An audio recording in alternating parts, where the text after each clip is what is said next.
सो इस क्वेश्चन के according a car covers A B distance with first 1/3 at a velocity of v1 and the second 1/3 at v2 metre per second and the last 1/3 at v3। ठीक है, इस तरह से दिया हुआ है और ये रिलेशन हमें दिया हुआ है v3 is equal to 3v1, v2 is equal to 2v1 and v1 is equal to 11 metre per second. Then the average velocity of the car is, तो ए और बी के बीच में हमें एवरेज वेलोसिटी निकालनी है और हमें 1/3 फर्स्ट 1/3 यानी कि इक्वल डिस्टेंस इंटरवल दिया। लेट सपोज कि हमारे पास टोटल डिस्टेंस जो ए और बी के बीच में 3x है, तो ये हो जाएगी x, ये हो जाएगी x, ये हो जाएगी x, 1/3 हो गया ना सबका। तो यहाँ से v1 की वैल्यू क्या है, हमें डायरेक्ट दी हुई है, ये v1 की वैल्यू 11 है। ठीक है, और v2 की वैल्यू क्या आएगी, मीटर पर सेकेंड यूनिट रहेगी। v2 की वैल्यू होगी यहाँ से 2 टाइम्स ऑफ v1 है ना, यानी कि 22। और v3 की वैल्यू क्या हो जाएगी इसके अकॉर्डिंग 33। ठीक है, इस तरह से। तो अगर हम इसको एवरेज स्पीड निकालना चाहिए ए और बी के बीच में, तो एवरेज स्पीड तो वेलोसिटी, एवरेज वेलोसिटी का हमें पता है। ठीक है, average velocity average speed same होती है अगर हमारे पास डायरेक्शन सेम हो और स्ट्रेट लाइन मोशन हो। ठीक है, तो average velocity total displacement upon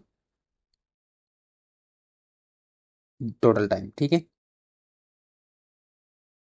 तो टोटल डिस्प्लेसमेंट क्या हो गया 3x है ना, टोटल डिस्प्लेसमेंट कितना होगा 3x divide by total time. Let suppose कि फर्स्ट इंटरवल में हमारे पास t1 टाइम लगता है। ठीक है, फर्स्ट इंटरवल में हमारे पास t1 टाइम लगता है, दूसरे में t2 टाइम लगता है और तीसरे में t3 टाइम लगता है। तो t1 plus t2 plus t3 इस तरह से लिख सकते हैं। अब बेसिकली हमें निकालना क्या है t1 t2 t3 है ना। तो हमें इतना भी पता है कि अगर कांस्टेंट स्पीड होती है फर्स्ट इंटरवल में v1 स्पीड है ना, तो ये कांस्टेंट स्पीड है v is equal to X by T लिख सकते हैं, डिस्टेंस अपॉन टाइम। तो यहाँ से टाइम कितना हो जाएगा x बाई वी।